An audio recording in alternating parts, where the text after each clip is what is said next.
Happy March. We have another weekend edition to the call up here as we get another team top prospect list under our belts. This time it's the New York Mets farm system, which should be the second to last team in the NL East. We have the Atlanta Braves next, and that'll be it on the NL East. We'll be on to the next division. Of course, you got me, Aram Layton, Jack McMullen. Great timing because the number one prospect, I'm just going to spoil that off the bat because it's linked in the episode description. Brandon Sproat was awesome in his spring training outing. So I'm going to talk a little bit about that. That was really cool to see. And we're going to get to see maybe a couple of these other Mets prospects as well. Ryan Clifford went yard in his spring training game, absolute laser beam as well. So things you love to see there. But, this is a Mets system that I think to see the full results of David Stearns being at the helm and all of the different moves that they have made to really build this front office, it's going to take more than 2 years. So I think in the next couple of years, we're going to see them turn into a really good player development organization and scouting organization and things like that. But it feels like the farm system's in a little bit of that like transition period still too. Yeah. So Stearns and Peter Bendix in Miami took over at similar times, right? And one of those was selling off sellable pieces. The other was trying to win the National League. And you can see which farm system was trying to win the National League because, you draft well, you draft effectively, all that. But it's not like you're going to sell off your big league pieces and add to prospect capital. And, that's where you can really ID guys that you love. I feel like David Stearns over the next couple of years is going to be a guy that really excels in the draft and international free agency.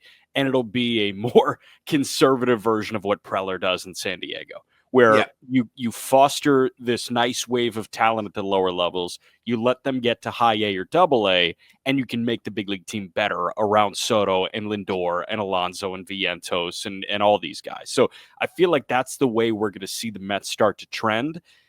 And Stearns was really good at doing that, really good at player acquisition, player identification, like just amateur scouting in general in Milwaukee. And I think that's going to be where his bread is buttered in New York.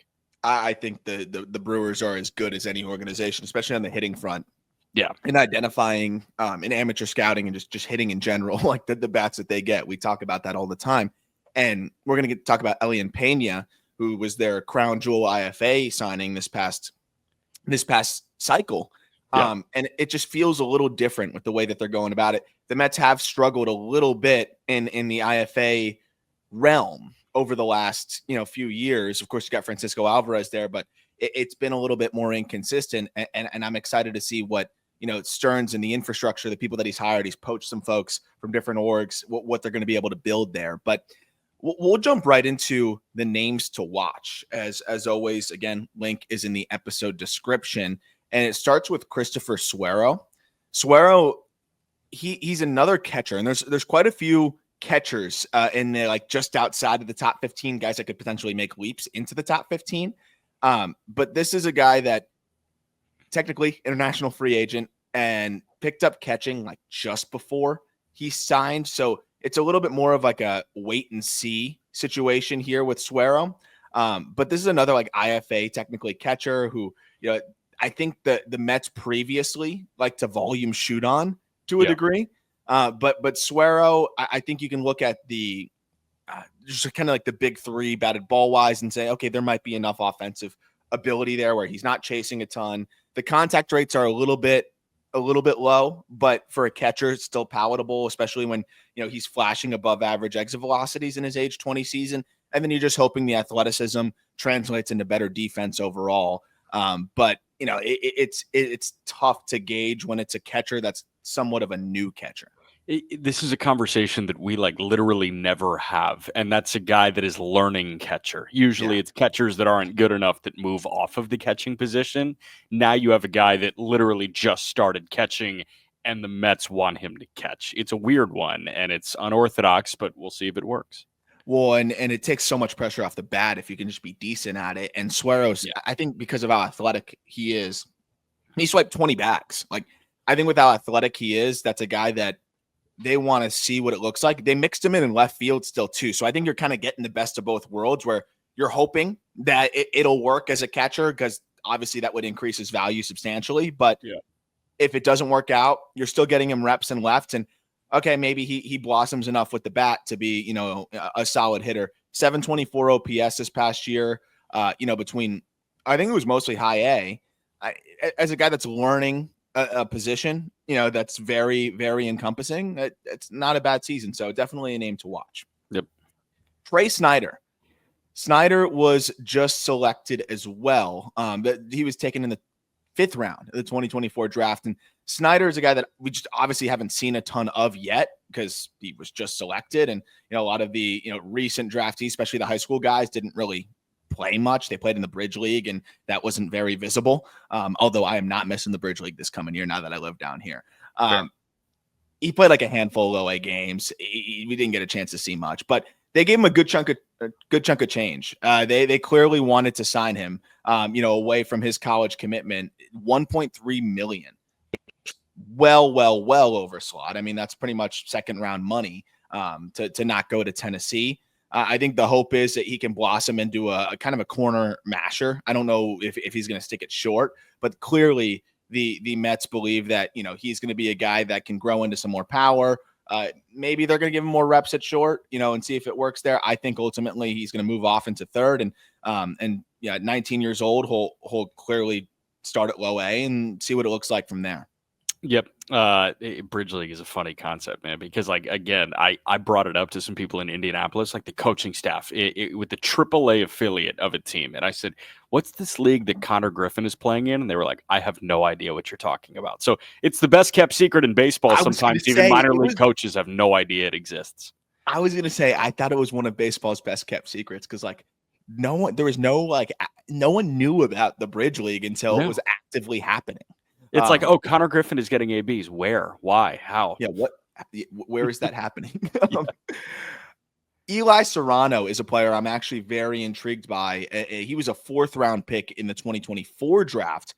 They snagged him as a draft eligible sophomore. And that's the other thing that I'm seeing with Stearns is like, just because a guy isn't fully like an intriguing or like isn't fully the prospect that you want him to be yet, if they have an opportunity to grab him before he gets there and they think he can get there, they'll do it. And I think this is a perfect example where, and they did it with Boston Baro as well, where like if he went to UCLA, they felt like he was eventually going to be a top 3 round pick. So they grabbed him before that and gave him kind of top 4 round pick money, like in advance. Right. So Serrano's similar to that, where he was a draft eligible sophomore at NC State and put up like plus contact rates as a 6'6" outfielder. They moved him off of first to the outfield. But the numbers aren't great. And thank you so much, Fangraphs, for having WRC Plus now for college, because you look at it 815 OPS and you're like, oh, it's not bad. In college, as a draft guy, it's not good. It's like an 81 WRC Plus. But this is a 6'6" guy that ran an in-zone contact rate of 90%. So if you're looking at that and saying, well, imagine if he puts on some more strength and learns how to use those long levers a little bit better. He obviously knows how to control them. And like for a guy that tall and lanky to be making those contact rates, like what could be there power wise? I love it as a gamble as to like see what the upside can be for a 21-year-old who clearly has plenty of room to fill out and has flashed some decent EVs. That's the big thing. 6'5", 201 pounds is the listed weight. So you see a guy that's 6'5" and that thin playing corner outfield or, you know, first base, right? He played a little first base or no? Yeah, he played a lot of first in college, and then in draft eligible sophomore year they put him in center field, and then I think now with the Mets they're putting him in right. Yeah, he's got to do that Jackson Holiday ground beef thing where he just like he gets Popeye forearms and I mean if he puts on 30 pounds, like that's legit power that can come from that bat, and that changes the offensive profile entirely. It feels like. That's why I'm excited. It's just like I think it's a great like shot to take in the 4th round because again the bat to ball being where it is for a guy that's that long is really impressive. And I mean if you look at him, he's got a lot of room to add strength. Yeah. So we'll see. And he seems to move all right in the outfield. He's definitely like one of the breakout picks in the system if he's added some strength. Cool. Yovani Rodriguez is one of those IFA guys that, you know, had a lot of hype it's still very early for him. So, it's just kind of a wait and see, as it is with always with catchers. But $2.85 million payday a year ago, and it just wasn't a great first pro season for him. It wasn't bad, but the big thing with him is he earned rave reviews for his defensive ability, and seemed like a guy that could easily project as a plus catcher, but he struggled a little bit more defensively. It's hard to gauge throwing out runners because pitchers at the DSL are just not holding guys on, but he wasn't as good in that regard. And the blocking was not quite as good, I think, as maybe what was hoped out of the gate, even with the receiving as well.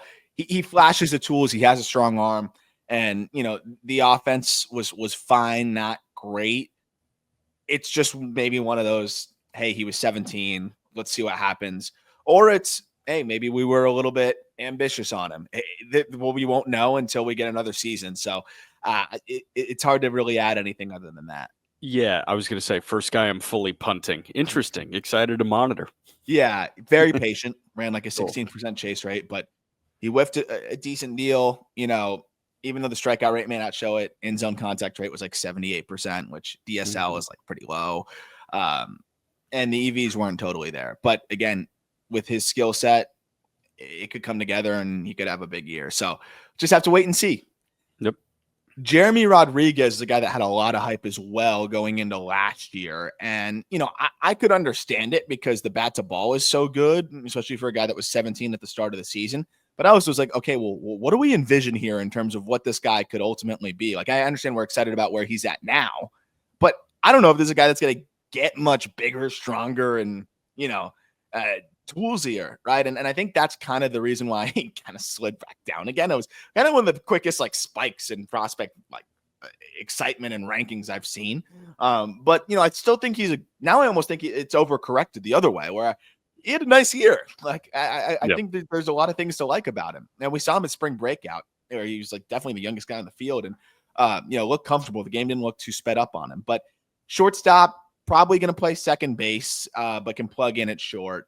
His best asset is his bat to ball skills, where he's going to make a ton of contact. He did last year at the complex, the Florida Complex League, where it was an 88% in zone contact rate. He's pretty good at spoiling pitches outside the zone, but it's 20 grade power, and he's very very slim. And the other problem is it's not like he's a burner on the base paths. It's not like he's giving you a ton of value in other ways. So a lot of pressure on the hit tool. The good side, the other good thing about it though, is he doesn't chase a lot. It's sub 20% chase rate, and he does hit the ball at good angles where he's going to spray line drive. So I think it's hit tool oriented second baseman. There's a lot of pressure on it to be like a plus to plus hit tool, but I think it can be. And he's going to be 18 years old for the first half of the season still, and probably getting his first taste of low A, where I think he ends up shooting back up a lot of rankings again if he has a good year. So it's just one of those players where he has to hit. So I think people don't know totally what to do with him. But for me, he was right there at 15. It's kind of the Spider-Man meme between him and Marco Vargas, who we'll talk about. Gotcha. He was acquired at the 23 deadline for a big leaguer and cash. Who is that big leaguer? At the 23 deadline? Yeah. For a big leaguer and cash. He was acquired by the Mets from a team in the National League West. Team in the National League. Was it Tommy Pham? It was Tommy Pham. He was acquired from Arizona, and it was like a 750 OPS in the DSL and 40 games with Arizona. And then he came over and was awesome in his DSL throwing with the Mets. 13 games, 19 hits, K'd 4 times in 56 plate appearances. Yeah, that'll play. Always. Average exit velocity of 83.8. He's got to get it probably to that 85. Doesn't play. But he's 18. So you can find a little bit more in there. I think he could be a contact oriented second baseman who ends up playing pretty regularly. Jacob Reimer, he was another guy that coming off of his 2023, I think people were kind of excited to see what he could do in 24. Unfortunately, hamstring injury just pretty much wiped out majority of his season. They sent him out to the AFL, and he tried to make up for some lost reps there. But third baseman, he's another guy that's very patient, sub 20 chase, decent contact rates. So a little bit of a tweener for the position where it's not a ton of power, But at the same time, I think he can offset that with being able to get on base at a good clip and making enough contact. And he does hit the ball hard. It's just really more of like doubles and, maybe 10 to 15 home runs. But I think there's still hope that there's a little bit more in there. And the EVs in the short sample did jump a little bit last year while dealing with the injuries. So it's hard to take much from the numbers because, again, he was hurt all year in his age 20 season. But he's a guy that I'm definitely excited to see what he's going to do with hopefully a full healthy season, because I do think the bat is good enough to be a big leaguer. I don't know anything about Reimer, so I'll take your word for it. Well, I don't know if you're going to know anything about this guy either. I do. Ooh. Oh, yeah, you do, because I think did you call a game with him in it yet? Yep. Simon Juan. Simon Juan, this was one from our managing editor, Ryan Finkelstein, who was like, sent me a nudge, and he's like, have you seen how much bigger he is? He showed up to camp, be much, much bigger. Another big IFA guy who was not good out of the gate, like almost $2 million in 2022. Not a good 2023, not a good 2022, not a good 2023. Better 2024. And I think that really got people paying attention again. And then he shows up to camp, a lot more physical. This guy's gonna be power over everything. And so that's going to be why he's a wait and see guy, because there's a fair amount of swing and miss, and he does chase. But for a guy that was in his age 18 season to run a 90th percentile exit velocity of 105.5 miles per hour, he hits the crap out of the ball. And if he got stronger, he has easy plus power to dream on. So, as a corner outfielder, that's enough to be intrigued by and want to watch. I had to cross-check the other day because he was listed, like all these guys on the roster are listed as last name, first name. And I was like, is it Juan Simon or Simon Juan? And I had to cross-check in the 6th inning of a spring training game. I was like, no, it's Juan Simon. And I saw him out there in the outfield. I was like, that's a big boy for being 19 years old. So I'm with Ryan Finkelstein. Like, if he was not that big, he showed up to camp as a big dude and a good big boy. Yeah. And we talk about spring training results, right? Like, who cares? But 4 at-bats in spring training, he's hit 2 balls, 106. Yeah, dude. That's impressive for a 19-year-old. For sure. Dominic Hamill, probably the most disappointing. I think it might be the most disappointing season in the system. Like, is that fair?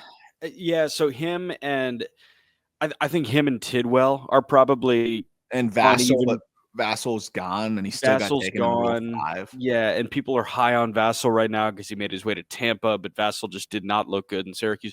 I was looking at those upper minors arms, and I was looking at Hamill and Tidwell, and I was like, okay, who's going to be awesome?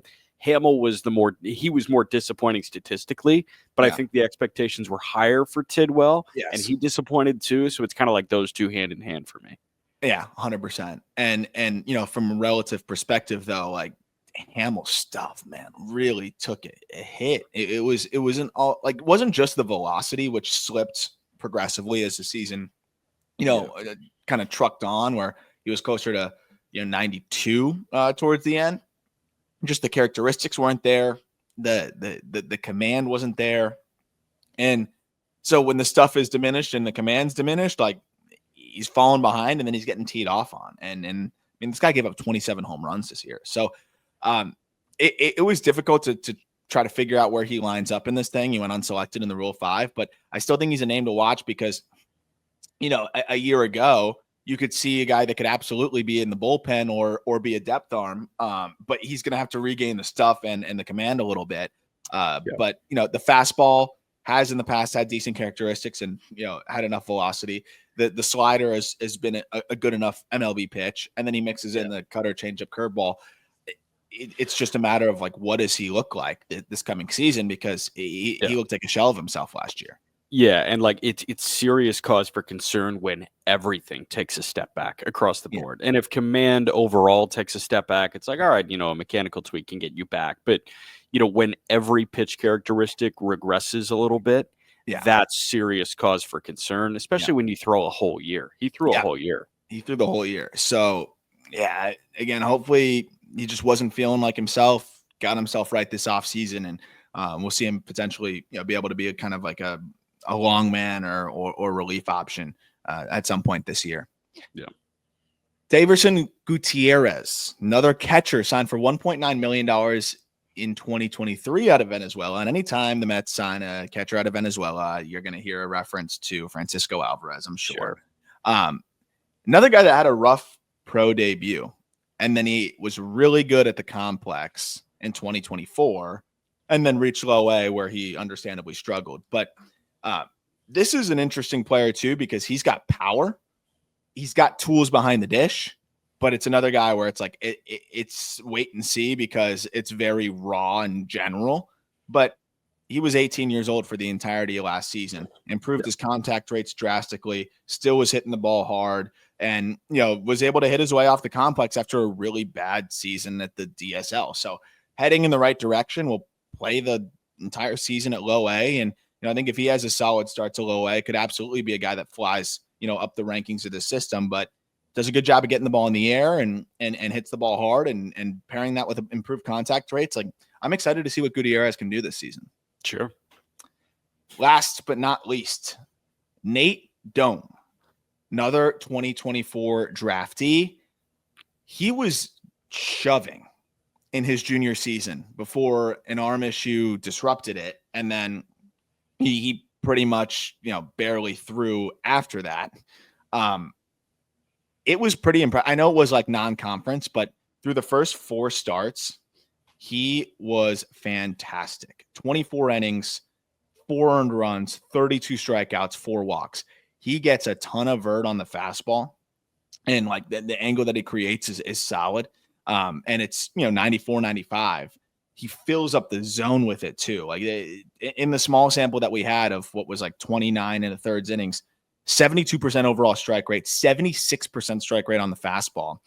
The secondaries lag behind, but they're not bad. Like gyro slider that looks like it can be a decent pitch, especially from his release point. Curveball that looks like it can be a solid pitch as well. And then the changeup's lagging behind. But I love this grab. In the draft, was a guy that could have easily, if he was healthy, pitched his way into, I think, earlier round consideration. But this is a fun bet, but also a guy that still kind of has a higher floor because he throws strikes and has decent characteristics. Nate Dome started at Ball State. He was there as a freshman in 22, and then he transferred to NC State to Mississippi State for his final 2 years. And what I remember about him, watching him throw, was that, and these kind of sound like they contradict each other, but he was a violent mover, but a repeatable mover, where he's a guy that can like work down the mound in an athletic fashion. I was like, that's high effort, but it feels like he's doing it all the time. And I think gold standard when it comes to that was Carson Fulmer in college. You saw a guy that was like, okay, that looks really hard, but you do it 100 times a night. Yeah. Like that's him. And obviously Fulmer has had his deficiencies once he gets to the major league level, and he's had his deficiencies in pro ball, but the stuff was always there. I'm not saying that he's Carson Fulmer because that was a top 10 pick, but you can see similarities in like the delivery. Yeah, it's funny. There is like that tug right at release, but like he repeats the release like so consistently. So I'm hoping that the Mets and their new pitch lab and all that good stuff can kind of help unlock a little bit more out of the secondaries too, and see what that all looks like, because he clearly just has an innate feel to spin it. And in 2023, that fastball averaged 96. So like the velo's there. And then the command wasn't nearly as good of the secondaries. So that's just something exciting to monitor. Yep. We're going to get into the top 15, which starts with Marco Vargas. But before that, our first break. All right. Marco Vargas checks in at 15. $17,500 IFA signing by the Marlins in 22. Traded when the Marlins were making that run to the playoffs for David Robertson. Vargas, since the trade, has been disappointing. Because at the time of the trade, it was like, oh wow, that the Mets were able to snag Vargas because he was kind of one of the buzzier names at the complex, and understandably so. The field of hit stood out, the approach stood out, and it just was easy to fall in love with the sweet left-handed swing that was also drawing more walks. He's walked more than he struck out as a pro. It was hard to decide between him and Jeremy Rodriguez, but ultimately, when you're trying to envision a consistent big leaguer, to me, Vargas just has a better chance to slug enough and hit the ball hard enough. It's not always just about the home runs, right? It's just there's such a direct correlation between quality of contact and being able to have a consistent big league role that you're going to take that over maybe like a grade or a half grade on the hit tool. Yeah. And Vargas, I still think can be really, really good bat to ball wise. Injury kind of derailed his 2024 season, where I think he would have had a nice chance to settle in at low A. He did show more in the EV department, but he just couldn't get anything going because it was a wrist issue that, again, just really limited him. Yeah. But his average exit velocity was 88 miles per hour in 2024 when he was on the field, which was up from like 87 the year before. And a reminder that Vargas is still just 19 years old. He'll be 19 years old until, May 14th. So I think there's a chance for him to be that second division regular at second base. If he can hit enough, he's going to walk, gap to gap power and be a fine defender there. I think that's what the outlook looks like. But for a team like the Mets, that's perpetually trying to win the World Series, probably that bench, that bench infielder. But I do think there's enough in there to be a second division regular. Yeah, I mean, you mentioned that he's walked more than he strikes out, and like in his minor league career to this point, he's going to walk. Like he's going to walk might be underselling it. He's walked 122 times in 144 games. Like even when he was drowning in low A with that wrist issue, right? And he was hitting 208 when this is a guy that, hit 319 in the DSL 2 years ago. 37 games, he hit 208, but had a 370 on base. So it's like, even when he's not hitting the baseball, he's grinding out at bats and he's taking his free 90 feet. And that's the guy that I feel like is probably easier to side with. And you assume that the plate discipline is like, I bet you almost lean towards 60 if he just shows that he can continue to draw walks in high A and double A. Exactly. That's the hard part with the plate discipline grades and the lower levels is like, it's like, okay, you took 4 pitches at the complex. Yeah. Patience is rewarded a lot more. Right. Than I think it is in the upper levels. But that said, I'm seeing the way he has the feel for the zone and how quickly, if he does it at low A to high A, it's clearly plus plate discipline. And I think he's well on his way to being able to do that. So, I think he's going to have a nice bounce back year this year. And I'm excited to see it. Guy that I'm hoping has a bounce back year is Blade Tidwell. And Tidwell, we talked about it. It's a guy who's stuff wise, I've got some live looks, really was impressed with just the pitch mix when I was able to see him, where it was like you had the fastball, you had the slider, you had the cutter, you had all these different offerings that I think could give you all these different looks. But this past year, he just couldn't command them. And maybe the stuff was a little diminished, but I think a lot of that was because of the poor execution and falling behind. Like the assortment of offerings was a strength for him, but it became kind of irrelevant when the changeup strike rate's sub 50%. The sinker that he used to mix in here and there, like it just wasn't consistent enough to mix in. The curveball was kind of unusable at points, and so he really became fastball, cutter, sweeper, and that's fine if you locate really well. Those were the pitches he threw for a strike, but even then, those weren't being located well. So like that's how he survived, but you basically still were not in a spot where it's like, oh, okay, fastball setting up on the inside part, going to tunnel off of that with the cutter. Like it was just, here's the next pitch. I hope it's in the zone. And that was, I think difficult for him. You got flashes though. Like when he was on, you saw Blade Tidwell. When he wasn't, you saw a guy that was really struggling to handle AAA. But the final 2 outings of the year give me a little bit of optimism, going into this one where, 11 innings, 14 strikeouts, 2 walks at AAA and just the 2 earned runs. So like, I know it's 2 starts, but like, that's just a reminder. He can do that. He punched out 10 in his final outing. But he's got to do it more consistently. I think it's just flat out control, man. Like this guy has never really had plus control, and we're not talking command. Like command is where you are within the strike zone. Are you executing your spots that your catcher is setting up in?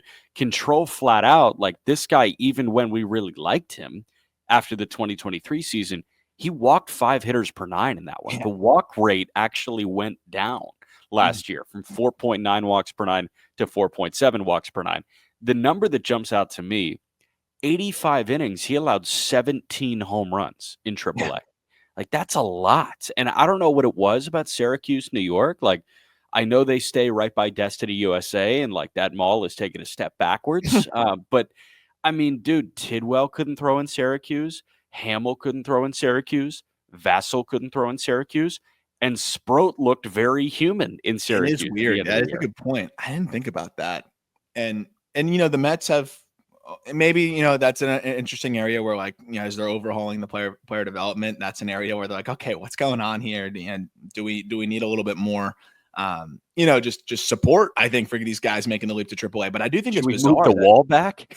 yeah, I don't know. That is interesting. It's not like that the ball flies out there or anything.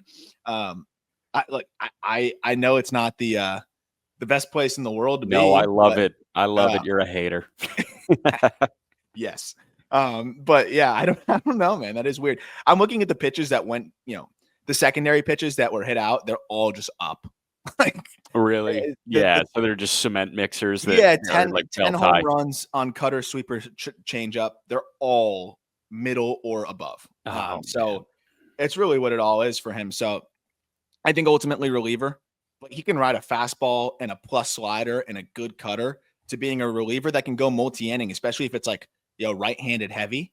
Yeah. He could definitely be that multi-inning reliever. And who knows, as he gets, he might throw harder in short spurts. And, if he's sitting 96, 97 with the fastball, he could be at leverage too. So this is still a big league arm. It's just, I think that the starter days are starting to dwindle, especially in with what capacity. Yeah. Yeah. Just because he's also right there in AAA. Right. Boston Baro. It's got to be Baro, right?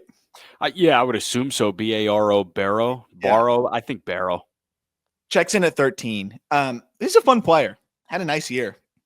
Here's another Mets bet on, hey, here's a guy that probably would go to college and become a top 5 round pick, top 3 round pick. So let's pay him now and let's be patient.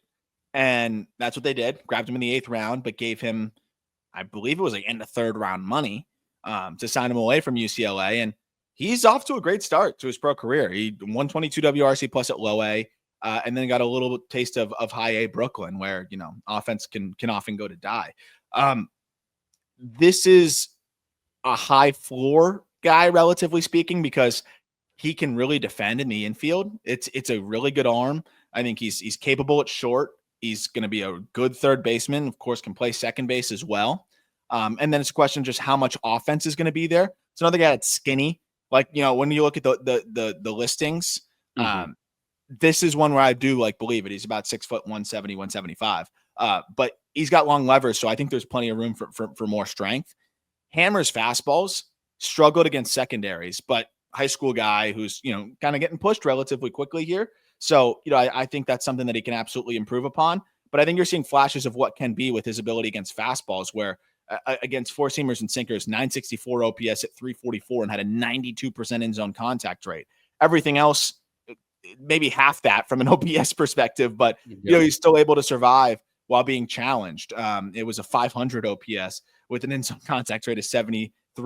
So that tells me that there's a pretty significant mechanical breakdown against secondaries. And from what I looked at, was a guy that definitely can get heavy on that front foot and push forward.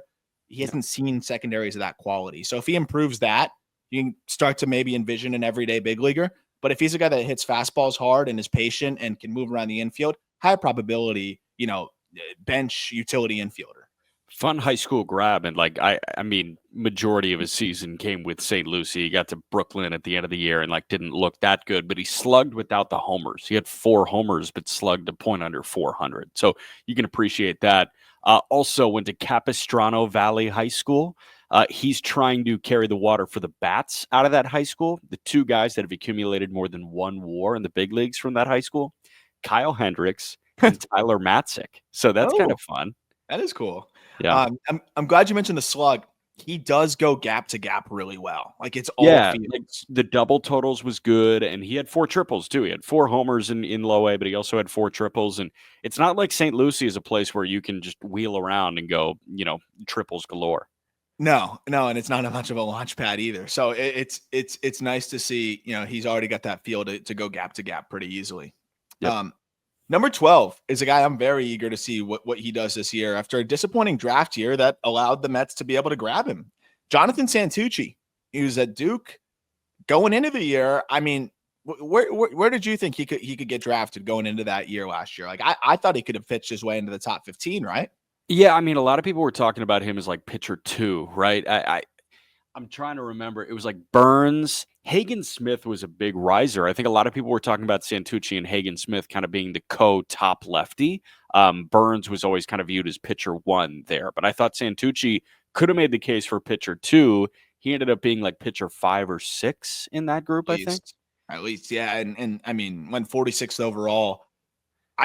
I like the grab though, because like the command was not good, and it hasn't really ever been good for him through his collegiate career. This is also a guy that was doing both before, right? And like, so now he's going to hone in and focus a little bit more on the pitching side. I think that's why people were very excited and kind of like preemptively promoting him. Yeah, I think like, oh, well, now he's just focusing on pitching. Like, watch what he's going to do now. And the strikeouts are there. This guy gets great vert on a fastball from the left side, and it's 94. On average, it can get even a little bit, higher than that and bump up to 97. That's a comfortably plus heater from the left side. Gyro slider off of that, plus pitch as well. So you have a lefty with 2+ pitches. Great. Like that's a guy that you can at least see as a lefty in the bullpen and feel good about it. The changeup flashes though, and that can be a good pitch. He just has no feel for it yet. And he walked 13% of batters last year. So this is a guy that, you hope the command can come along a little bit more, and maybe he ends up becoming a back end of the rotation starter with some swing and miss stuff. But what I like is there's a good chance that at the very least he can move into the bullpen and be a lefty who gets swing and miss at a pretty high clip. Yeah, Santucci, by the way, we're doing the high school thing again. Phillips Academy in Andover, Mass. Same high school that gave us Thomas White. So I would assume that there was a year crossover there that Santucci and Thomas White were throwing in the Northeast there. So this is a Northeast guy, Massachusetts kid. And like, man, if he's not walking 5, like the stuff is really good. So it's just the command ticking up. And you're right. It's bullpen floor if he can get to that 45 command. Yeah, I mean, easily. And the thing is, he was able to keep some runs off the board, even with the, limitations command wise. Like it was a 3.41 ERA while walking 36 and 58 innings. He struck out 90. Yeah. I understand it's college, but he struck out 90. Like that's worth of 14 per 9. Like that's a really good clip in the ACC. In his collegiate career, he struck out the entire time 14 per 9. Like I'm excited to see, hopefully just the strike rate can creep up a little bit more. Yeah. Guy that I actually really enjoyed doing the dive on here, and I think is a solid piece in this system, is Nick Morabito. Not a guy that gets much fanfare, I think, outside of the Mets organization, but I think Mets fans really, really do like him, and I see that fan favorite prospect because of the way he plays the game. He can swipe 50 bags, which always helps, but he's made a lot of progress offensively since he was drafted in the second round in like that comp C spot in 2022. But what I like is the contact rates have jumped. He's more patient. He hits the ball hard. It's going to be a lot on the ground, and it's a low average exit velocity or low average launch angle. But when you have the wheels that he has, you're going to leg out a lot of stuff. I think obviously as you start facing better defenses in general, you're not going to be able to get away with as much. But I think this is a very high probability fourth outfielder because he's a plus defender in center field, potentially. I think he's very comfortably above average now. He's a double plus runner. And, the hit tools average, it's gap to gap power, and there's good plate discipline. Like that's just a really easy profile to say, yep, like when it's rule 5 time, put him on the 40. Like I'm not worried about it. He's going to fill a role one way or another. And I think he could be more than that. He played his only big league spring came actually in a start against the Marlins that we had the call of. And I mean, when he got to first base, we knew he was going. He was 59 for 69 in the stolen base department. And he was off, I think, first or second pitch of the next AB. and it was like not close. Like, that was crazy how much of, a game changer he can be on the base path. So I was really excited about that. And he put together some comfortable ABs too, a guy in single A. Hi, Kona. How are you, doggy? It's great that Kona Dude, came to she's learned how to open the sliding doors here. I hope for those on YouTube, I hope you enjoyed that. So she'll check in on me during the episodes when I start talking louder. My German Shepherd, for those who listen to audio, are like, what was that? I hope they could hear her too. But she'll wiggle the sliding doors open with her nose and then come in here, just look at me like at the chair and then go back outside, because like that's her job. She thinks every single day, 9 to 5, or really 24/7, I should say, she is protecting us from all of the crazy threats here in South Florida and by our building. In your apartment too. She just wants to make sure that you're okay. So that's really good. Thank you. Morabito, it seems like I'm with you. As soon as he's 40-man eligible, you do it, because this is one of the highest floors among outfielders you have in this system. Yeah. And like at the very least is that base runner, fourth outfielder, speedster type, but increasing his in-zone contact rate by 9% and overall contact rate by 5%, cutting the chase down. Like, he's done everything. I think the swing is like too simple, where it's so direct that I just don't think there's enough in there to be that like everyday outfielder, because it's just going to be a lot of like line drives and kind of spray the ball, ground balls.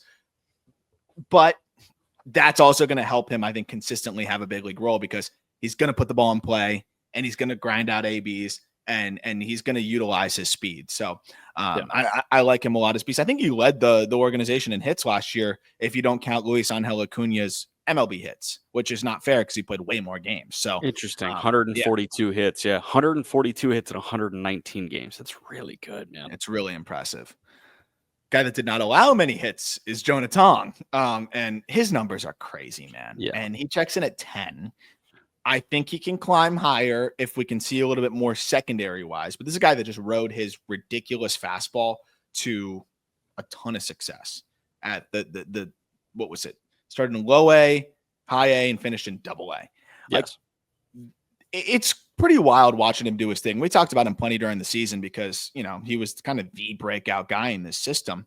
Yeah. But he's listed at 6'1". He might be 6 foot. And we talked about it's like shades of the Lincecum delivery, where he's really working down on the mound, but the arm is straight over the top, and that allows him to maintain the vert and the backspin, and actually get sneaky decent extension too for a guy that's not that big. And he just dominated with the fastball, right? I mean, he threw it 55% of the time, and opponents hit barely over the Mendoza line with it, with a lot of chase at the top, because it averages 20 inches of vert from a 6-foot release height. And there's just deception from that release. It averaged, he ticked up this past year as well, where it averaged, 92.8 miles per hour, which, is slightly below average still, but with that vert in the ride, it's going to play at plus, because he gets plus vert. So that fastball helps a ton, but you're still trying to figure out the secondaries here. The curveball has always kind of been his calling card. It's just from that release point straight over the top. It's a 12-6 that has good bite, but it's a 75 mile per hour curveball that he doesn't command totally consistently because the break is so big. So like, I don't know if hitters have to respect that pitch nearly as much as maybe lower level hitters do right now. I think big league hitters are going to be able to lay off of a 75 mile an hour downer curveball a little bit more, especially if you're not consistently starting it at the right spot. The slider made some progress from kind of not really being a pitch form much to being more utilized. But, from a shape perspective, that's a work in progress. The changeup actually flashed really impressive, because I think from that release point, it could be great, but he just doesn't have the feel for it yet. I think that's a big thing to monitor as well. So what's really happening here is you have a small guy with a really good fastball that's still trying to figure out the secondary side, but was able to ride that fastball to success because it's that good. Threw a lot of innings last year, and he was a qualified starter in minor league baseball. I don't know what the qualification threshold is, but I'm looking at guys pretty much 105 innings or more. And Tong was 18th in all of minor league baseball in opponent batting average. Like, opponents hit 201, 204 against him in the minor leagues last year. And some notable names around him, like Brody Hopkins, who was acquired by Tampa in that Mariners Randy Arozarena deal. He's right above him. Jackson Ferris of the Dodgers is right above him, but he had a better year by batting average against than Brandon Sproat, then Drew Hackenberg with Atlanta, then Sean Sullivan with the Rockies, then Chase Dolander with the Rockies, then Gunnar Hoglund. Like a lot of these guys that we were talking about all year long, Tong was in that clumping, not just when it comes to strikeouts, but like just limiting base hits. Yeah. And that's what you like to see. With a four-seam fastball like that, you're probably going to get Ks. But can you also limit base hits stockpiling on you when you don't have your heater? He benefited from having his heater pretty much every single time he towed the rubber, and that's why he had a 3.03 ERA, and that's why opponents hit 2.04 against him. Yeah, when you're getting those in-zone whiff numbers and those chase numbers while landing at first strike at a 70% clip, you're in a good spot. The thing is you know this, like you get to double AAA, you've seen some fastball dependent guys who had success at the lower levels. They got to, where you're at in Indy, whether it's, with Indy or on the road, and all of a sudden that fastball guys are starting to spoil it a little bit more. And it's like, okay, well, what do I have now to throw them off of it? And that's where it can get tough.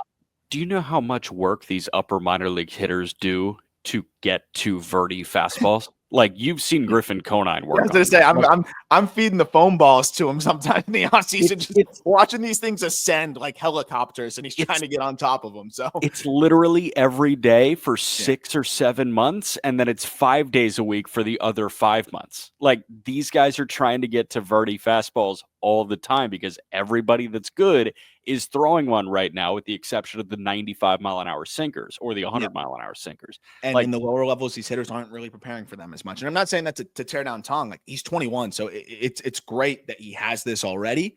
But to kind of elevate to that next step where he could potentially be a 4-starter, he's got to find that feel for the secondaries a little bit more to be able to do that. I think he easily can. We've seen him continuously progress. And I think he did take a step forward with the secondaries last year because he didn't even have some of those really working for him before. Yeah. Like at all. But this is another guy that it's going to come down to the feel and the execution of him. But if he does, easily could be that 4 or 5 starter. If not, I think you're looking at more of like a middle or like a relief option and like depth starter as well. But he's a big league, roll arm in one way or another. Yep. Drew Gilbert. Another high probability big leaguer, but kind of where's the ceiling at now is the tough one. He's 24 years old. He's, was also banged up, really bad hamstring issue last year as well. And that pretty much wiped out a good portion of the season. I think even when he got back, he just wasn't himself. So they also sent him to the AFL, and I saw some good swings in the AFL, but I also saw him battle a little bit. And, that's not a guy that you really expect to battle in the AFL. That's a guy that you kind of expect to put up numbers out there. Yeah. I don't really know what to think with him. He's a tough player to figure out because, again, the floor is relatively high where you have average hit, you have above average plate discipline, you have at least fringy power because he's able to pull the ball in the air consistently and kind of outslug the exit velocities. And he can play all 3 outfield spots. He's not going to give you a ton of value on the base paths, but he'll mix that in. But he really struggled with secondaries when he was on the field this past year. Another guy that hit fastball, struggled against everything else. And I think you've seen him tinker a lot with the setup and swing, trying to find the right moves that work for him. He gets that barrel kind of wrapped behind him, and I think that's resulted in him struggling with the secondaries. It's a guy that, performed really well at points, especially in high A and double A after the trade. But I don't know what the big league role would be unless he squeezes out every drop of every single tool here, where he's, hitting for average, hitting, 275 range, walking as much as he can, hitting those 15 plus home runs with a lot of doubles, stealing some bags, and then, playing good defense at all 3 spots. But that's pretty much getting the most out of everything across the board for the 24-year-old who, will start in AAA and, probably have to show some things this year. So to be honest, man, like the home run totals are good in the minor leagues to this point. Like he's played 189 minor league games. He has 30 homers. And even last year when he was hurt, 62 games, he had 10 homers. Like that's a really good total across 62 games. But when I watch him hit, I'm like, how do you do that? I don't see 20 homers a year out of Drew Gilbert, but that's the way that he's like tracking in the minor leagues, I guess. And you know what? If it happens, it happens. But I don't see how he makes impact all the time. Like I don't see how that power plays. But you know what? If it is, it is, and I'll shut up. But it's just a weird watch to me because he doesn't seem strong, yet he hits the ball out of the ballpark. Yeah, he can pull the ball in the air, and that really helps. But I'm looking at a lot of these home runs, from 23 specifically, and if you put them, in the spray chart where he'd be playing in New York, 1, 2, 3, 4, 5, 6 of the home runs would not get out, and then the other like 5 more of them are like right on the line of the wall. So it's like it's a very environment dependent profile from a power perspective as well, because he's out slugging the exit velocities, which a lot of guys can do, but you got to be quite perfect with that to be able to consistently do that, right? Like we see even the volatility with an Isaac Paredes, right? So that's the challenge. And I think at times trying to get to that pop has resulted in him being pull happy. And then when he's pull happy, he leaves the secondary stuff and softer stuff away from him. And when that happens, it's like, okay, yeah, you're hitting home runs now a little bit more on the pitches that are in the inner half. But is that how you're the most valuable? Like that question starts to creep in, and the answer is probably no. I agree. It's probably no. So that's the challenge for him here. So I'm interested to see how he progresses from there, because I think the Mets are a lot more analytically driven and like. And I think a lot more focused on those types of things now. So I'm interested to see like if there's an adjustment there. But if you look at it last year, and this is including the AFL, on pitches middle away, he had a 574 OPS, hit 180. On pitches middle in, he hit 245 with an 850 OPS. So like you don't think opponents are going to see that and just wear you out away and let you try to yank those, That's the guy that I think was probably trying to slug his way to the big leagues a little bit too, but even with the injuries and trying to make up for lost time potentially too. But high probability fourth outfielder, high probability second division regular, even I think as well. But if he can, blend the hit and power a little bit better, it could be a guy that still gets regular reps for the Mets. Yep. A guy that I know you can have nothing to say. Zero. Elian Pena. I don't have much either. But what I do have is limited looks at what is one of the better swings I've seen from any of the stupid video that we're going to look at before these guys ever debut. It's like we talk about it, like doing these like full-fledged prospect write-ups on guys that have not even made a professional, played a professional game yet is kind of silly. But Pena is one where I can make a little bit of an exception to this, because we talk about how Stearns is usually very creative, especially in the draft, allocating value in different ways, kind of spreading the board. They used more than 80% of their bonus pool this for 2025 on Pena. Man. And I know it's like, we don't just say, oh, big money, he's good. We talk about that all the time. Sometimes the big money guys are like not even close to as good as the smaller money guys within a year. It's crazy how that works. But you can really see the vision with Pena pretty immediately. Like, the video of and he has a lot more video readily available because of his status and who he is. Right. Watching him move in the box and watching the way that he utilizes the ground already and his rhythm as a hitter, it's just tangibly different. I can't speak to like what everything else is going to look like, but I can just tell you, if I was writing an amateur scouting, write up on what I was able to see, he is way ahead of his peers in his knowledge of his body, the rhythm in his swing. And that is resulting in him repeating his swing and getting into more power than most hitters his age. So like, it's so hard to project what that's going to be in a game setting as he matures and whatever, but like that could very well be a really exciting blend of hit and power.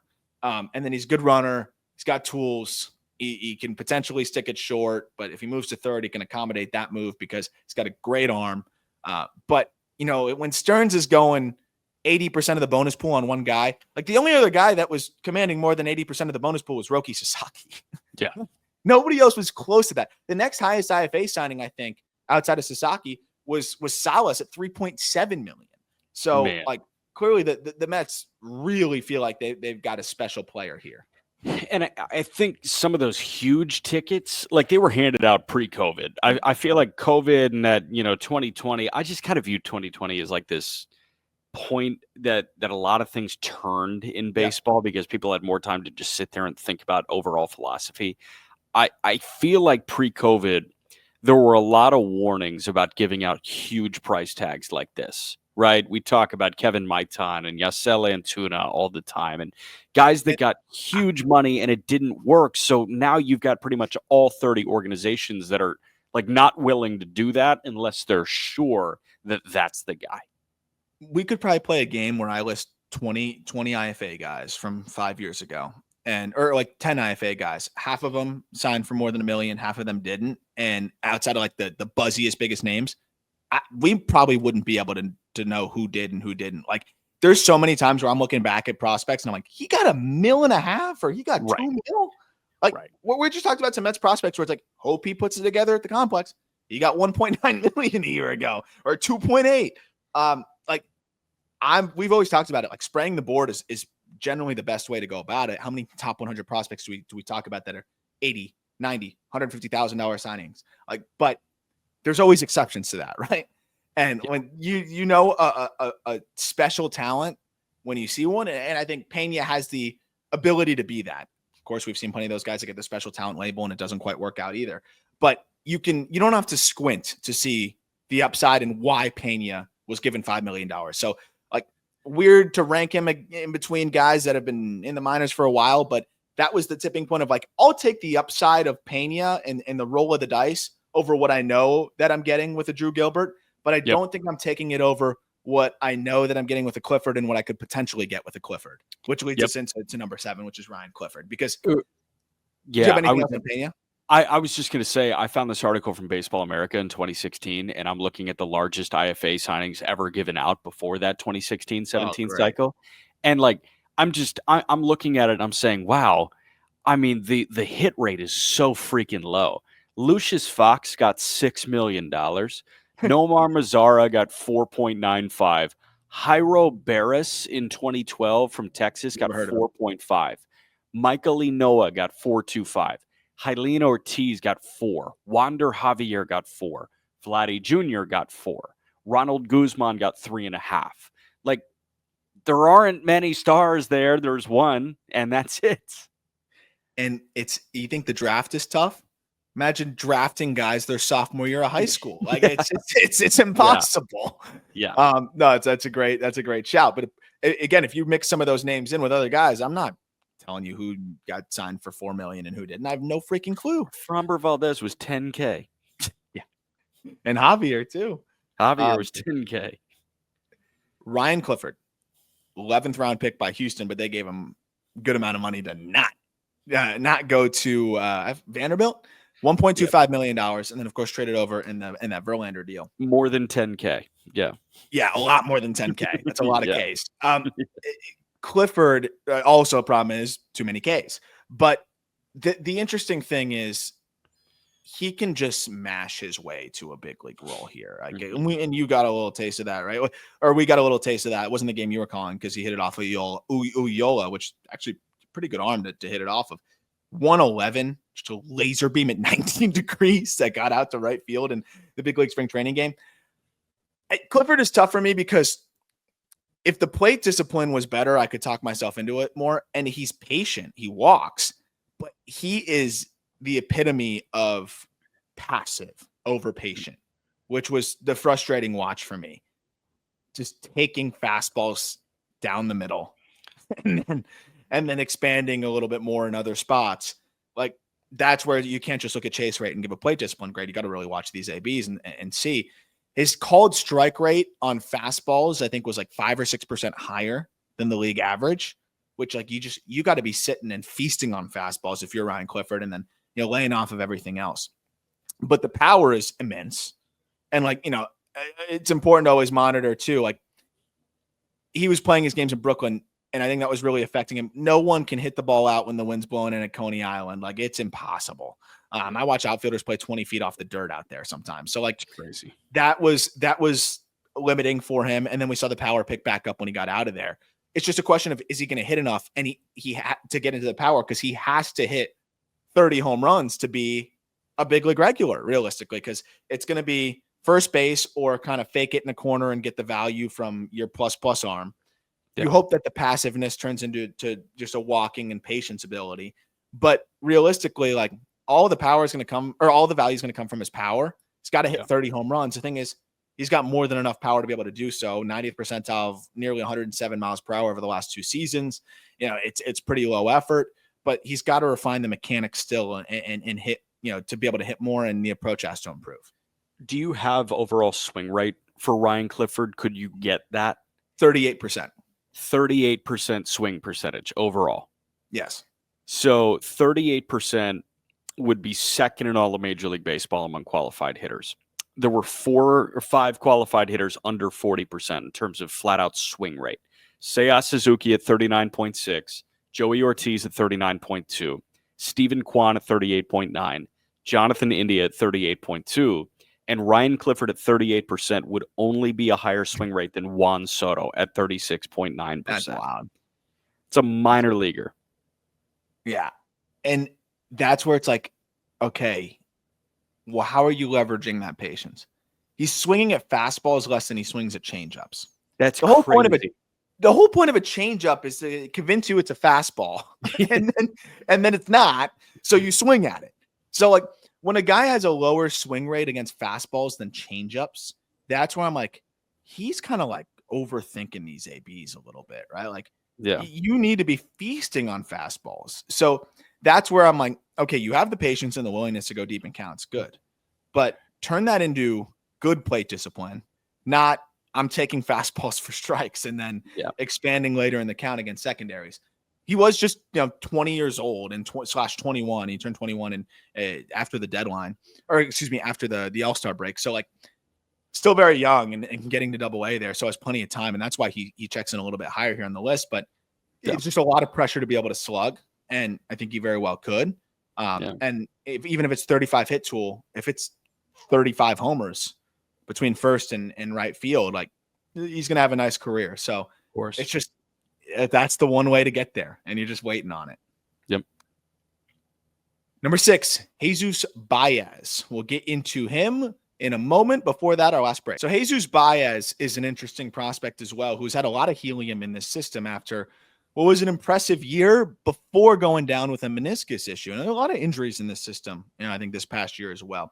But Baez, age 19 season, like, kind of took the I would say low A by storm. It was the complex year before where he was okay, not really great, and then really settled into low A and showcased the blend of hit and power that I think had some scouts very excited. I think some scouts are dreaming on, plus power and above average hit. I think that's probably a little ambitious because he did struggle against fastballs because he gets so counter rotated. I think it was sometimes hard to get, the barrel back out in time, but he does hit the ball incredibly hard. Like, as a guy that was 19 for the entirety of the season, 90th percentile of 105 miles per hour, hard hit rate of 40%.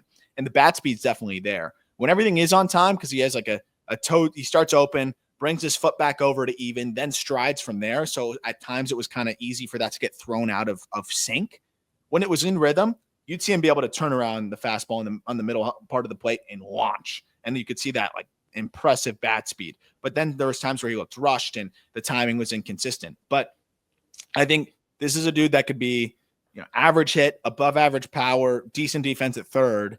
And, maybe there's plus power to dream on as he matures. But I think what he did last year before getting hurt and with the underlying data to back it was enough to give him a lot of helium in this system. Blend of hit and power is, like, really exciting, just flat out. And, you can look at the EVs, I'm sure, and you can look at, the contact rates and all that. But I mean, just simply put, last year, like, 2 years younger than the league average hitter in low A. I mean, 10 homers, and he K'd 46 times in 64 games. So, like, those two check a box big time, especially in a pitcher-friendly environment like the Florida State League. So that's awesome. Is he bigger than 5'10", $180, or no? He's got to be thicker at this point, Okay. I'd imagine. But I don't know what the actual measurables are, but he looks bigger than that for sure. Gotcha. The other thing I like about him too is how consistently he does hit the ball hard. It's not just the top end EVs. 90 mile per hour average exit velocity as a 19-year-old. Like, that's well above average. Yeah. And he gets the ball in the air pretty consistently. So I think you can absolutely dream on a lot of offensive potential here. If he comes back from the meniscus issue, feeling good, and if he's able to clean up the consistency mechanics wise and timing wise a little bit more, we could see a big year from him this coming season. Cool. Number 5, guy that had a disappointing year until it wasn't, right? It's never too late to salvage the season. Luisangel Acuna checks in, and this is a difficult player to rank, obviously, because the 2024 season was so disappointing in AAA. But it's also important to remember he was 22 years old at that level. And then gets up to the big leagues in kind of an emergency pinch and he accumulated 0.7 F4 in 14, 15 games. It is really impressive there. He gets the edge here because, of course, you have more offensive potential with Baez, but with Acuna, he still has the offensive ingredients to be an everyday big leaguer, but he also is just guaranteed to be a big leaguer with the defensive ability that he has and the speed that he has. And he's doing it at multiple premium spots. He can play a good shortstop. He can get by in center. He can play a plus second base. He can get by at third. This guy can really play anywhere on the diamond. And it's so easy to forget that he doesn't turn 23 years old still for another 11 days. So there's some mechanical things for him too. And he I think a part of the reason why he succeeded at the big league level is apparently there was some things talked about even right when he got there. Just hey, let's simplify this, lower the leg kick a little bit. Let's get you in position to hit the ball more consistently. And he did that, when he was up there. But I think he's a guy that's going to be able to provide above average bat to ball. The plate discipline's not good, but you can hedge that with the above average bat to ball. Mm-hmm. Sneaky impact as well. That's another thing that gets slept on with him. He can absolutely hit the ball hard. And, a 36% hard hit rate for a guy of his archetype is plenty. And we've seen him, flash what can be average power. I just don't think he's going to get into it enough, but I think he can hit 10 to 15 home runs. I think he can hit a lot of doubles. He's a menace on the base paths. And again, he can play a good shortstop. So that's just an asset. That bench is fascinating to me this year in the big leagues because somebody's going to get pinched out of the equation. And they signed Jared Young to a major league deal. I have no idea how his contract is structured. Can he be optioned? He technically has 2 options because he was optioned once by Chicago. I have no idea how that's going to work, but you run into a situation with Starling Marte still on the roster. If they can figure out a way to move him, you should probably just do it at this point because Tyrone Taylor is truly their 4th outfielder. It may come down to a battle between Luisangel Acuna and Brett Beatty making the roster. Mm-hmm. Beatty's been hitting the ball really hard so far in spring training, but Acuna provides that shortstop, second base, third base, center field ability that Beatty cannot. I think, I don't know, I'm trying to put myself in Carlos Mendoza's shoes, and it's is Acuna on the big league roster? I feel like at the beginning of the year, the answer is no, and he plays every day in Syracuse, but once you figure out a way to get Jeff McNeil into the outfield, Acuna should be your everyday second baseman. And him up the middle with Lindor, magic. That would be magic. And Jose Siri in center, by the way. Yeah. And Alvarez catching. The whole thing up the gut is awesome. Because then, you always hear Mets fans talk about the defensive, like Vientos or whatever. Who cares at that point? You're getting a lot of value up the middle. Defensively. So no, you're kind of there with Chicago. If you've got Lindor, Acuna, Siri, and Alvarez, that's up there with Dansby, Nico, PCA, and whoever's catching. And Nimmo in a corner. It's a pretty solid defensive situation there. And again, it's kind of like the Milwaukee archetype there, right? Where you have a lot of good defenders all over the diamond, and it helps your staff as well. He's got to cut the chase down, and he's got to simplify things. It's just too hard to time that big move up and everything he's got going on. It's not just timing it up. It's such a big stride that you're going to push forward. There's no way when you're 5'8" and you have that big of a leg kick and stride forward that you're not going to lose that weight and kind of shift it ahead of your barrel and cause the barrel to drag. So that's why velocity is giving him trouble at times. But assuming he's had this big league spring to simplify those things and shore it up, he can absolutely be a guy that hits a ton of doubles, mixes in 10 to 15 home runs and triples as well. And can hit his way into being an above average regular. But I love him as that utility piece at the very least, and a super one, I would say, in that role. And he's still just so young in the development with the defensive moving around that he has done as well. So the other thing I love about Acuna is it wasn't just the big league flash and then see ya. It's like, all right, well, maybe he just got hot for a few games. He went to the winter league and went off there too. And like, I don't put a ton of stock into the winter league, but when you have something click at the end of the year and then you carry that over to the winter league where you put up a 914 OPS and hit 340, that gives me a little bit more optimism that what he did is like transferable maybe into this year. Sure. Number 4, Nolan McLean. And this was an interesting player to dive into because this is a projection game too, but with the floor already being high. Finally said, you know what? Let's stop doing this weird like DH/pitcher thing. I think once he started getting blown up by AA pitching, was like, let me blow guys up as a hitter or as a pitcher, in AA, instead of just trying to go up there and hit. It was impressive that he was able to go in there and run into some baseballs, though, I will say. But I'm glad he's focusing on pitching now. And I mean, the arsenal is just it's high floor where you've got a good fastball, average 95, but with some pretty good characteristics from a low release, and then a plus slider that could be plus, a great cutter. He'll mix in a curveball as well that has a chance to be a good pitch if he just trusts it and throws it more, and then changeup that lags behind. The reason why I'm excited about McLean is he hasn't thrown a lot of innings in his baseball life. He was, I think he got Tommy John in college, doing the two-way thing also. He was going to take away a little bit of the innings in general.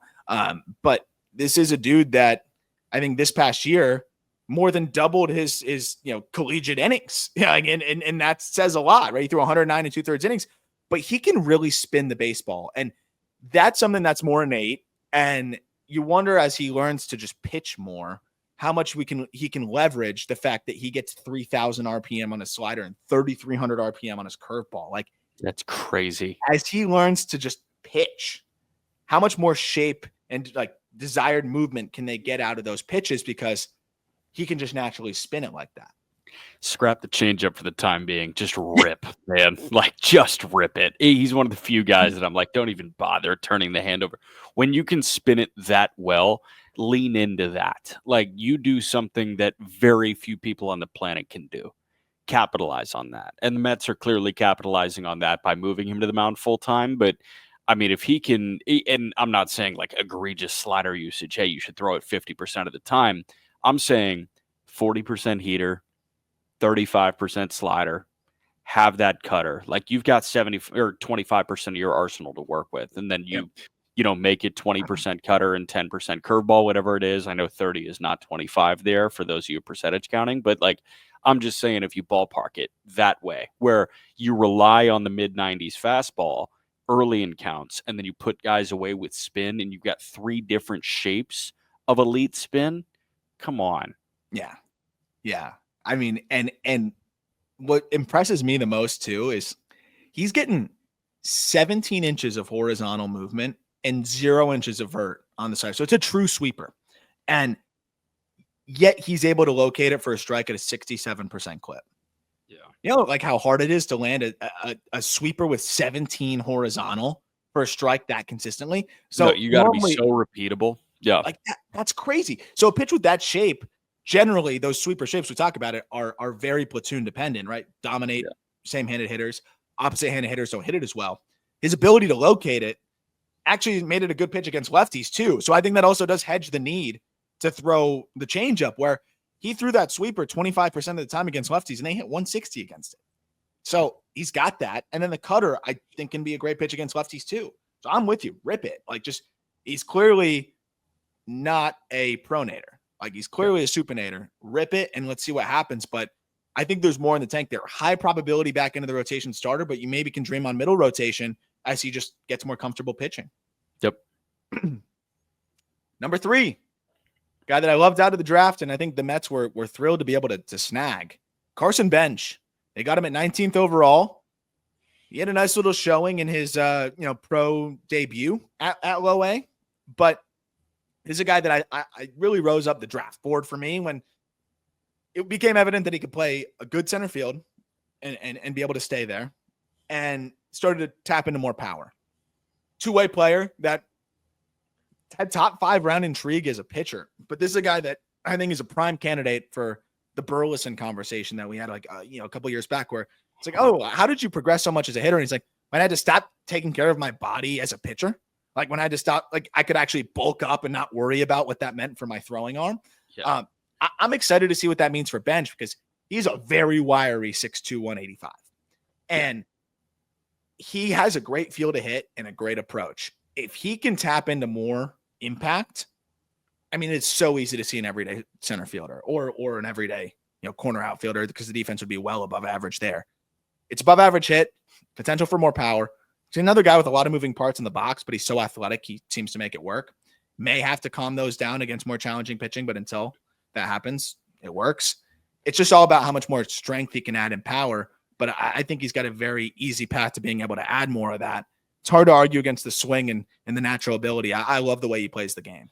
This is probably the best version of the 50s across the board that you have in minor league baseball. Like there are guys that are well-rounded prospects and all that, but when you look at an outfielder and a guy that can, command center field, if he's given the opportunity to do so, you've got, plus plate discipline if you've got 55 future, but it's just 50, 55, everything.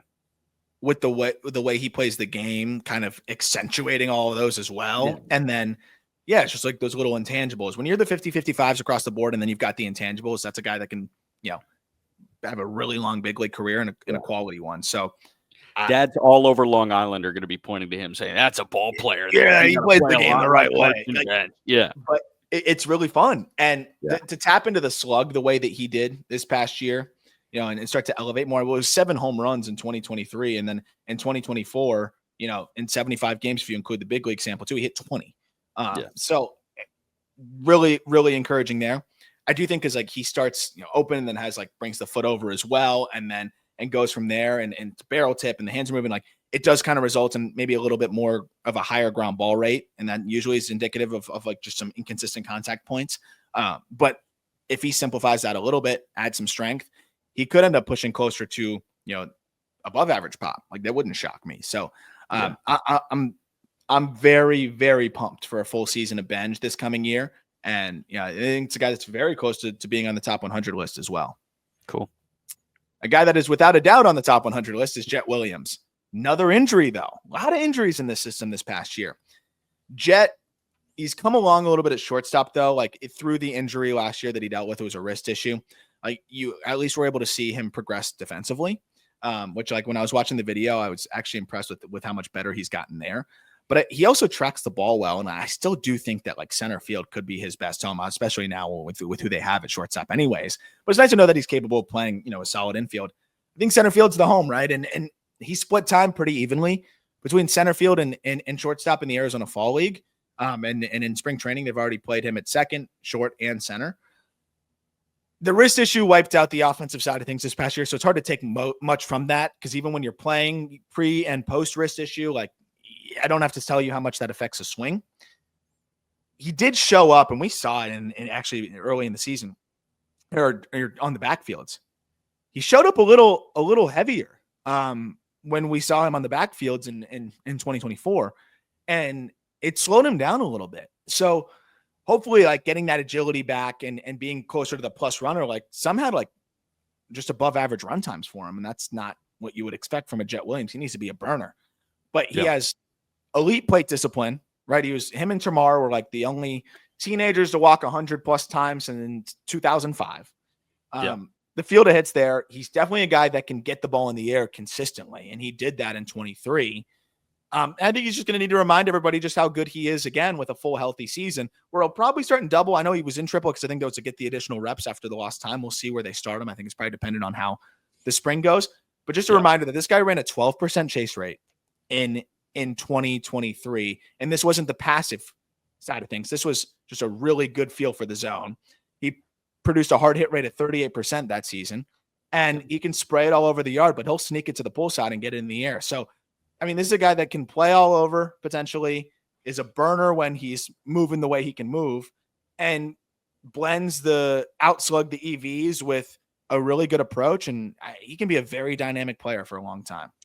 Jett Williams is also my co-MVP of the best baseball name in the top 100. I think Jett Williams and Colt Emerson share that title.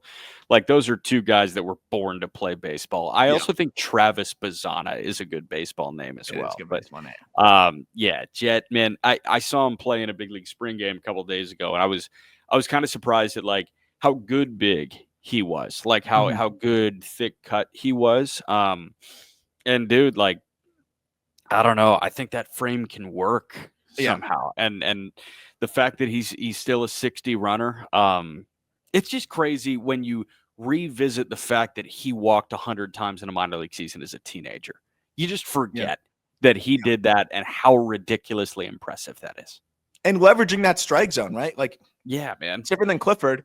Use it to your advantage. Yeah. You're 6'4", 6'3", and you're taking fastballs that you should hit versus Jett Williams, you're 5'7". Like, dare guys to try to locate it multiple times, and you can squeeze them, right? Like, that's exactly what he does. And then when it's in the zone, you can kind of lock in on a specific area and not miss it. And that's what he does. Like, when he's in his advantage counts, he looks for something he can elevate to the pull side. And that's what I love about him. So he's going to be able to hit those 10 to 15 home runs, because when he's in an advantage count, he's fine taking a strike middle away. He's looking middle in. If he can elevate that thing, like, he'll hit it out.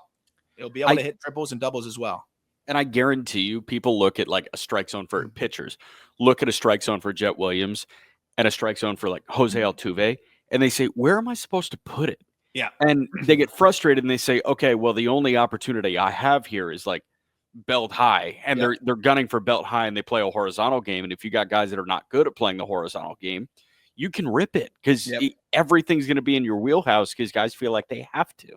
And when you have a ground ball rate around 35%, where it's hovered for Williams as a pro, you're going to be able to make guys pay for that. So this is a guy that's going to have a bounce back here. Still just 21 years old for the entirety of the season, by the way, as well.